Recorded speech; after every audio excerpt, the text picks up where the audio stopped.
Hello students, 2024 board exam में math की copy आपको कैसे लिखनी है ये मैं आज की इस वीडियो में बताऊंगा। क्योंकि काफी बच्चों को मैथ आती रहती है, काफियों को नहीं आती। जिनको आती रहती है वो भी गलती कर आते हैं। मैथ में मान लो उनको क्वेश्चन पूरा आ रहा है लेकिन वो कॉपी ही गलत लिख देते हैं जिससे कि उनके नंबर कट जाते हैं। तो इस वीडियो में मैं यही बताऊंगा कि आपको मैथ की कॉपी कैसे लिखनी है अगर आपको आ रही हो तो, और नहीं आ रही फिर भी आप किस तरीके से कॉपी लिखोगे वो भी बताऊंगा। और ऐसे लिखने पे आपको एग्जामिनर पूरे के पूरे नंबर देगा, एक नंबर भी आपके नहीं कटेंगे। अब देखो इसका जो ऑब्जेक्टिव क्वेश्चन भरने का आता है जो कि ओएमआर पर रहता है, वो ओएमआर पर भी मैं आपको बताऊंगा कि किस तरीके से ओएमआर पर भरना है। उसके बाद इस कॉपी में भरना है। देखो बोर्ड की कॉपी भी मैं आपके लिए लेकर आ चुका हूं, ऐसे ही सेम टू सेम कॉपी होगी, आपने एग्जाम दिया होगा आपको पता होगा। अब इस पे किस तरीके से भरेंगे, आखिर क्वेश्चन कैसे भरेंगे, कहां पर प्रश्नोत्तर संख्या डालनी है, कहां पर नीली पेन कहां पर काली पेन का प्रयोग करना है, सब चीजें इस वीडियो में बताऊंगा। वीडियो को पूरा इंटर तक देखना, जितनी चीजें समझा रहा हूं उतनी चीजें आप अच्छे से समझते चलना। चलो वीडियो को हम स्टार्ट करते हैं। इसमें आपको हर एक एक पॉइंट्स बताते हैं। जैसे देखो ये पेपर दिया गया है। अब इस पेपर में सबसे पहले रहेगा ये बहुविकल्पी प्रश्न, जो कि देखो ये इस टाइप से बहुविकल्पी प्रश्न है। अब इसके लिए जो आता है ये रहेगा ओएमआर पे। तो चलो पहले मैं बहुविकल्पी भर के बता देता हूं, फिर आपको बताऊंगा आगे का। ठीक, तो देखते हैं। जैसे ये है इस तरीके से। इसमें देखो सबसे पहले यहां सही तरीका ये है। अब फिर आपको लेना अपनी एक काली पेन। ये देखो काली पेन हम लिए। काली पेन लेने के बाद जैसे देखो पहले का सही है सेकंड नंबर, पहले का सेकंड नंबर सही है, तो आपको इसमें देखना पहले का सेकंड बी वाला, बी को ऐसे काला कर देना है। ठीक, काली पेन से काला करना है। उसके बाद आता सेकंड, दूसरा क्या है, द्विघात समीकरण ये जो दिया है इसका दूसरे का दूसरा सही है, दूसरे का भी बी वाला सही है, तो दूसरे का बी वाला ऐसे भर देंगे। ये देखो इस तरीके से भरा जाएगा। उसके बाद आता है तीसरा देखो क्या है, तीसरा है ये, तो किसी तल में दी गई रेखाओं के लिए निम्न में से कौन सा संभव नहीं है। तो तीसरे का जो सही होगा चौथा नंबर सही होगा, तो तीसरे का ऐसे भरेंगे चौथा। इस तरीके से तो ओएमआर भरना है। ओएमआर में भर के दिखा दे रहा हूं, फिर आपको दिखाता हूं आगे के क्वेश्चन। जैसे चौथे का पहला सही है, देखो चौथे का पहला, तो चौथा ये है और चौथे का इस पे पहला लगा देंगे। पूरा ओएमआर ऐसे भरना है, नहीं तो ओएमआर भरने में भी अगर आप गलती करोगे तो आपके नंबर कट जाएंगे। और ध्यान रखना कि इसमें कहीं भी व्हाइटनर का प्रयोग नहीं करना है। ओएमआर भरते समय ओएमआर पर कहीं भी व्हाइटनर का उपयोग नहीं करना है। पांचवा नंबर देखो क्वेश्चन है, पांचवे का बी वाला सही है। ये देखो पांचवे का बी, इस पे कर देंगे पांचवे का, ये बी वाला सही हो जाएगा। फिर उसके बाद देखो छठवां नंबर जो है, छठवे का भी बी सही है। ये देखो क्वेश्चन है छठवे का बी, तो ऐसे करेंगे छठवे का बी। ध्यान रखना कहीं भी व्हाइटनर का उपयोग मत करना। ठीक, इतना हो गया। अब चलो इसको आगे चलो और भी थोड़ा भर के आपको दिखा देता हूं ताकि अच्छे समझ में आ जाए। जैसे देखो सातवां नंबर क्वेश्चन है, समीकरण x + 6 और दूसरे में है x - 6 = 0 के मूल होंगे। इसमें होगा सातवें का बी वाला है और आठवें का सी, बी और सी, तो ये बी वाला है ये सी वाला है। ठीक, इस तरीके से आपको इसमें करना होगा। जैसे इस पर क्या करते हैं, ऐसे गोला कर देते हैं। ठीक, तो और उसके बाद है हमारा सी नंबर जो कि सी है, इस तरीके से सी को भी हम यहाँ पर गोला कर दिए। और नौवां नंबर आ गया, नौवां का है बी वाला, नौवे का सेकंड वाला, तो नौवे का सेकंड नौवे का बी, इस पर हम लगा देंगे टिक, ऐसे हो जाएगा सही। ठीक है, इस तरीके से ये हो जाएगा। अब उसके बाद है 10वां नंबर क्या है, 10वां देखते हैं। 10वां ये दिया गया है, 10वें का थर्ड नंबर सही है, बस ये लास्ट था मैंने बता दिया। और बाकी आप ऐसे करके और जितने भी हैं इसको कर लेना, ओएमआर पर करने रहेंगे। अब इसके बाद देखो क्या आपको करना रहेगा, इस पर पूछता है प्रश्न पत्र पर मार्का सीरीज भरने को पूछता है। अब देखो जो मार्का सीरीज है वो यहां पर लिखा रहता है, ये जो है 824 DA इसे ही बोलते हैं। अब इसमें का जो डी और ए लिखा है, DA, इसे ही हम सीरीज बोलते हैं, मार्का सीरीज। तो यहां पर भरना है डी और यहां पर भरना है ए। ठीक, इसमें डी जो है ABCD, ये है डी, तो इसको हम ऐसे कर देंगे टिक। और उसके बाद ए है, इसको हम कर देते हैं ऐसे, ए भर देते हैं। ठीक, इतना हो गया। अब इसके बाद नीचे आओगे, ये यहाँ पे देखो नीचे क्या पूछता है, नीचे पूछता है कि परीक्षार्थी के हस्ताक्षर, सिग्नेचर मांगता है। सिग्नेचर यहाँ पर करना है आपको, आप अपने ऐसे सिग्नेचर कर दें, जो भी आपकी सिग्नेचर होगी यहाँ पर सिग्नेचर कर देंगे। सिग्नेचर के बाद यहाँ पर देखो कक्ष निरीक्षक के हस्ताक्षर होगी, आपको इसमें कुछ नहीं करना है, इसमें भी कुछ नहीं करना है। अब इसमें आपको करना है, ये जो दिया गया है इसमें लिखना है कि कौन सा वाला उत्तर है। जैसे फर्स्ट का बी वाला सही था तो इसमें बी भरोगे, और सेकंड का सही था बी वाला तो इसमें बी भरना है। थर्ड का डी है, थर्ड का डी, फोर्थ का ए है, फोर्थ का ए, फिफ्थ का है सी, नहीं फिफ्थ का है बी, ठीक है, सिक्स का भी है बी, सेवंथ का भी है बी, एट्थ का है सी, ठीक है, और नाइन्थ का है बी, और उसका 10th का है सी। तो देखो इसमें काफी ज्यादा ऑप्शन जो सही है वो बी वाले सही है, मतलब ज्यादातर मोस्टली देखो B B B B B B, कितने सारे ऑप्शन बी सही हैं। इस तरीके से पढ़ना, यहाँ पर भी आपको अपनी सिग्नेचर कर देनी है, और इस पे जो मार्का सीरीज पूछेगा, ये देखो फिर से पूछा है ना, इस पे मार्का सीरीज, इस पे भी डी ए भर दे जो आप ऊपर भरे थे, और यहीं से आपका एक काम समाप्त हो जाएगा। इन चीजों की बात समाप्त। यहाँ पे आपका OMR ऐसे भरा जाएगा। अब OMR भरने के बाद देखो आपके सामने ये पेज आएगा जो कि वर्णात्मक प्रश्न वाले होंगे क्वेश्चन। देखो ये है वर्णात्मक प्रश्न, यहाँ से शुरू होगा। अब इसको मैं आपको हल करके दिखाता हूँ किस तरीके से कॉपी में लिखना है। जैसे इसमें है खंड ब वर्णात्मक प्रश्न, तो इसको हल करने के लिए क्या करना है आपको, कॉपी में देखो यहाँ पर जो आपको बोर्ड की कॉपी मिलेगी उसमें डालना है खंड ब, उसमें क्या डालोगे, खंड ब डालोगे।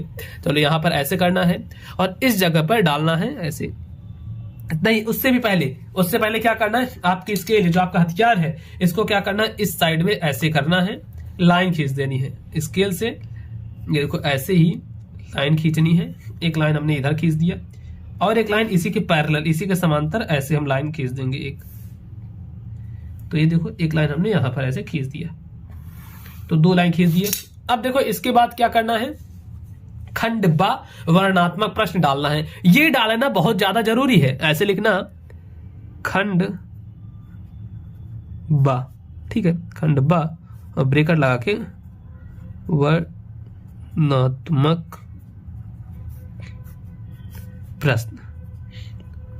बिल्कुल इसी तरीके जैसे मैं बता रहा हूं ऐसे ही सेम टू सेम करना है, थोड़ी भी आप इधर उधर मत करना, जैसे मैं बता रहा हूं ऐसे ही एग्जैक्ट आपको करना रहेगा। खंडबा वर्णात्मक प्रश्न डाले, फिर नीचे कर देना है ऐसे अंडरलाइन, ठीक, ये देखो नीचे हमने ऐसे अंडरलाइन कर दिया।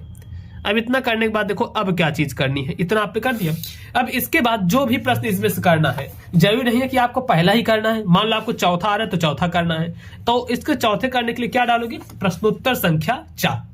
यहां पे लिखना काली पेन से, अभी तक जितनी चीजें हम कर रहे हैं दोस्तों काली पेन से ही करेंगे, तो यहां पर ऐसे लिखना है प्रश्नोत्तर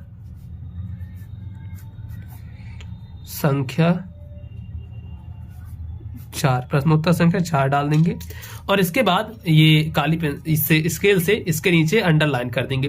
जैसे जैसे बता रहा हूं ऐसे ऐसे करते चलना। अभी देखो मुझे आपको समझाना इसलिए टाइम लग रहा है, ठीक है ना, इसलिए थोड़ा सा टाइम लग रहा है, तो ऐसे कर दिए। अब इसके बाद देखो क्या करना है, अब इसके बाद हमने प्रश्नोत्तर संख्या 4 डाल दिया। 4 डालने के बाद फिर इसमें क्या कह रहा है, क्वेश्चन को पढ़ना है।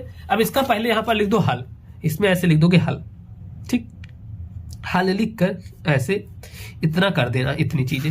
अब इसके बाद क्वेश्चन पढ़ो। क्वेश्चन में है 7 मीटर ऊंचे भवन के शिखर से एक केबल टावर के शिखर का उन्नयन कोण 60 अंश है। कह रहा है कि 7 मीटर कोई ऊंचा एक भवन है, पहले 7 मीटर ऊंचा कोई एक घर है, ठीक है, उसके शिखर से मतलब उसके चोटी से क्या कर रहा है, एक केबल टावर के शिखर का उन्नयन कोण, केबल टावर उससे ऊपर ही होगा, उसका उन्नयन कोण क्या होगा, 60 अंश है, और इसके बाद का अवनमन कोण 45 डिग्री, मतलब ये जो नीचे है उसका अवनमन कोण क्या है, 45 डिग्री है, ठीक। क्या निकालना है, टावर की ऊंचाई याद करनी है। देखो इन सब टाइप के क्वेश्चन के लिए सबसे पहले फिगर बनाया जाता है। चलो फिगर बनाते हैं जो क्वेश्चन कहा गया है। सबसे पहले क्वेश्चन कह रहा है कि 7 मीटर ऊंचे एक भवन, 7 मीटर ऊंचा अगर कोई भवन है तो कैसे रहेगा।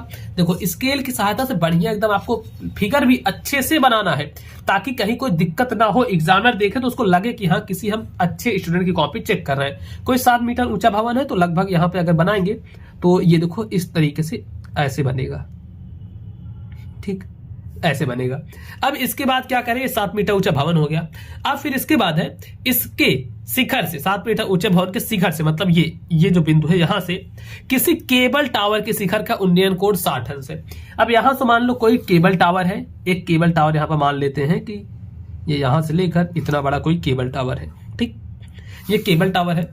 यहां से कह रहा है इसका उन्नयन कोण मतलब ऊपर वाला जो कोण है यह 60 डिग्री है, तो चलो यहां पर एक कर देंगे ऐसे 60 डिग्री बना देंगे, मतलब ये लाइन खींच देंगे कि ये 60 डिग्री हो जाएगा। और इसको एक काल्पनिक रेखा मान लेंगे क्योंकि यहां पर कुछ नहीं है, तो चलो इसको ऐसे डैश डैश कर देते हैं ताकि हमें एक मिल जाए रेखा, ये देखो यहाँ पर हो गया जो हमें 60 डिग्री है, ये बताया गया कि 60 डिग्री है। फिर क्वेश्चन में कह रहा है कि इसके पाद का अवनमन कोण 45 डिग्री है। इसके पाद का अवनमन कोण मतलब जो केबल टावर है इसका अवनमन नीचे का जो कोण है वह 45 डिग्री है।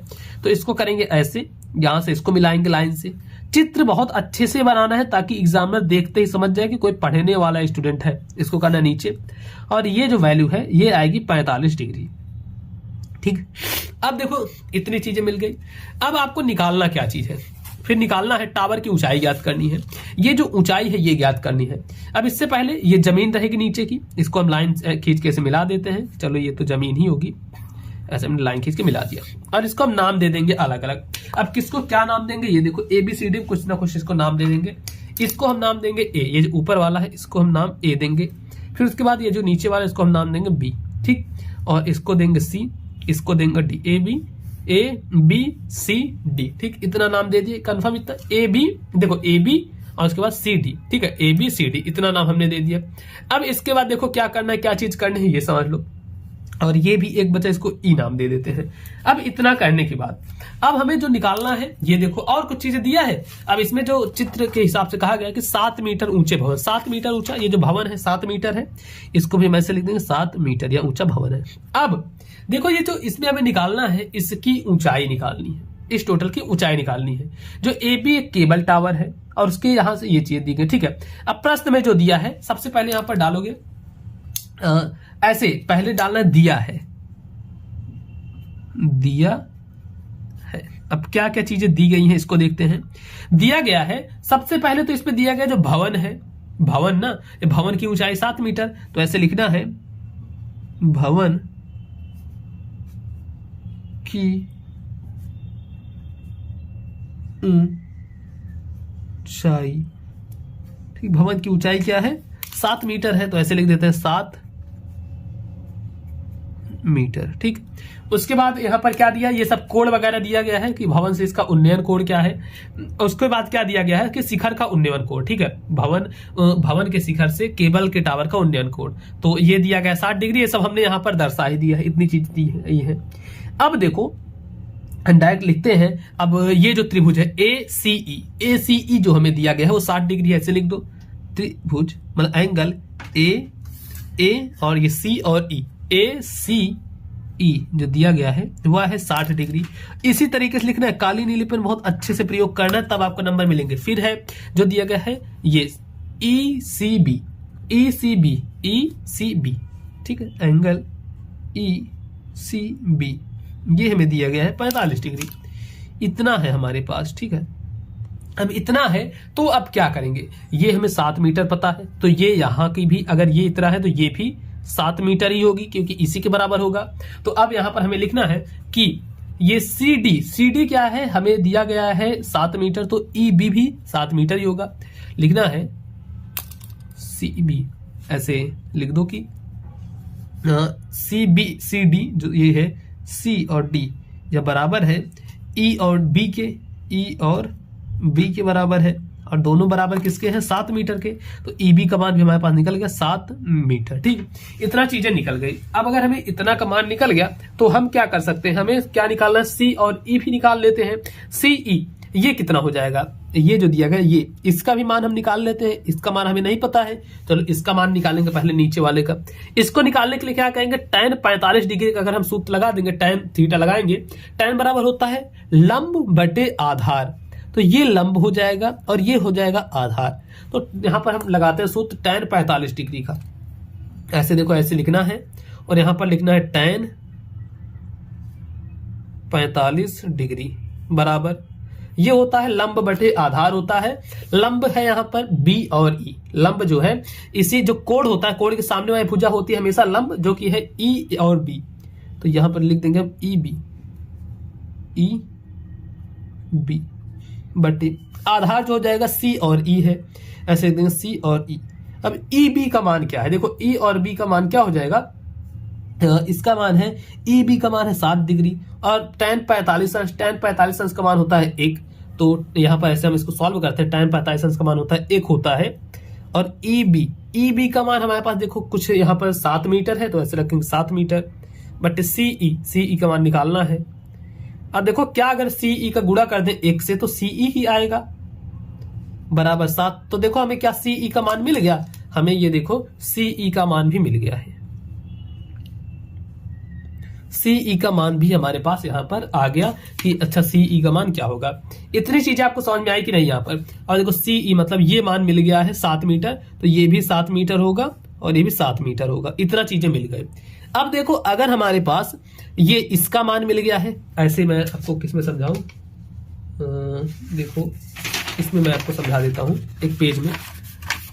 ऐसे ये देखो, अब सिर्फ इतने त्रिभुज के लेते हैं, तो ये त्रिभुज ये ऐसे ऐसे है, इसमें हमें इसका 60 अंश पता है, ये मालूम है हमें ये भी है 7 मीटर है। तो क्या हम इसका मान नहीं लगा सकते, निकाल सकते, बिल्कुल निकाल सकते हैं। tan 60 अंश का फॉर्मूला लगाएंगे, बराबर लंब होता है, ये जो रहेगा लंब ये वाली डंडी बटे ये लगा देंगे, आ जाएगा, निकल जाएगा। चलो इसी को हम लगाते हैं, सूत्र लगाते हैं और सॉल्व करते हैं। तो देखो यही चीज करना है। अब लिखना है कि जो समकोण है ए, ई और सी को लेना है।